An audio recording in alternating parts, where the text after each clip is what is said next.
क्या कर रहे हो? मासु काट रहा हूँ।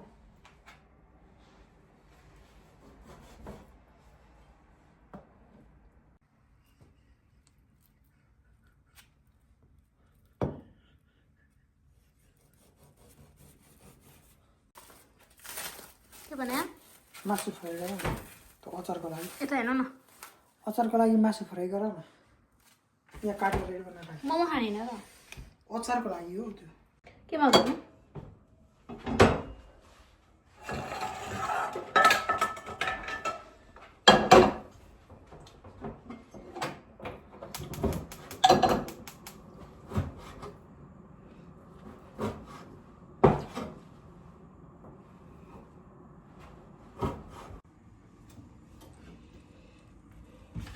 आज चाहिँ बुङ्गुरको मासु मासु अनि खाना नखाने भनेर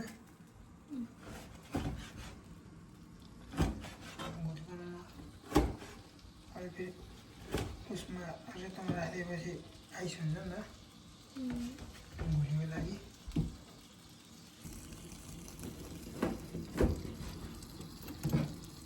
एउटा एउटा हाल भन्नुहुन्छ अनि त्यो हावा आयो अनि यस्तो छ कुरा। के भयो अरे? ए आज किनले चाहिँ सामसुङ S24 अर्डर गरेर रहेछ। कति हाल्ने तेल? हाल न कति हाल्ने तेल?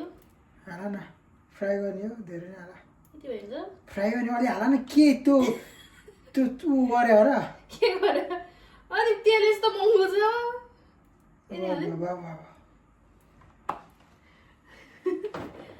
बाबा हाल्ने मासु किसानले अहिले भर्खरै तेलै तारेको छैन। तेल तात्नु पर्दैन। यसमा पनि तेल छ क्या, तेल तात्नु पर्दैन। के भयो अहिले डर लाग्छ यतिकै फ्याँचा हाल्दै। अन्त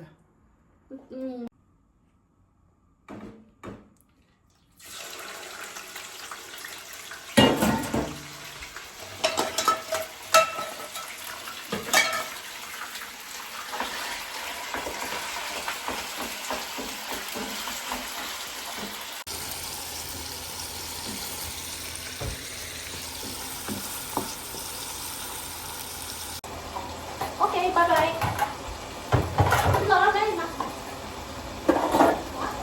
हस् हस् हस्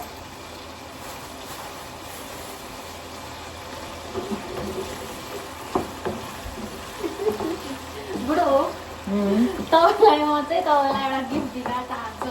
आँखा चिम्म गर्नु नहेर्नु है।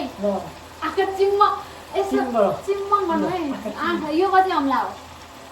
मलाई के थाहा खै हेरेर भन्नु। यो कति अम्ला हो? यस्तो गरेर देखिरहेको कसो देखाएको छैन।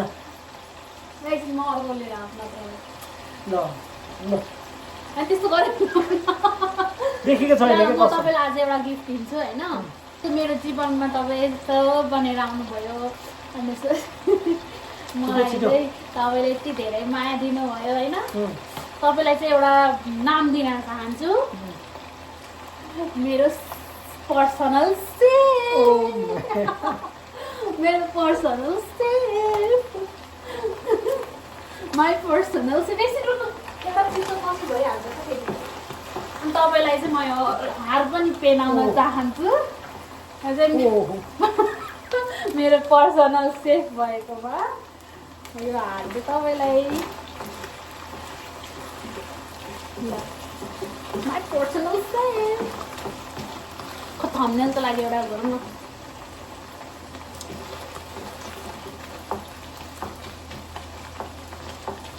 अहिले जानु त कस्तो राम्रो देखिन्छ। के पाक्दैछ घरमा भन्ने कुरा चाहिँ के पाक्दैछ बेबी? म पाक्दैछ अनि यो चाहिँ चिकन अचारको लागि। अब यहाँ चाहिँ पर्दा लाउने बेला भयो। मेरो भ्यू मेरो के अरे बाल्कनीबाट देखिने भ्यू देखाउँछ है त। बुढो पानी पो परिरहेको रहेछ नि। मेरो बाल्कनीबाट चाहिँ यस्तो भ्यू देखिन्छ। कस्तो राम्रो छ। पानी परिरहेको रहेछ बाहिर त छिटो हानिरहेछ। अनि यो चाहिँ मेरो धनिया टुसा उम्रिँदैछ। यो चाहिँ लसुन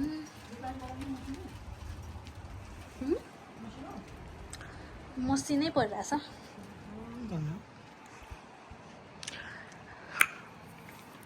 अनि यहाँबाट चाहिँ टक्क मेरो बेबी चाहिँ जहिले बिहान उठेर हेर्नुहुन्छ बाहिरपट्टि। So thank you for watching. अब च्यालेन्ज चाहिँ अर्को भिडियोमा हेरिदिनु होला, माया गरिदिनु होला, साथ दिनु होला हामी बुढाबुढीलाई। सुनिल मन्सु भ्लगमा।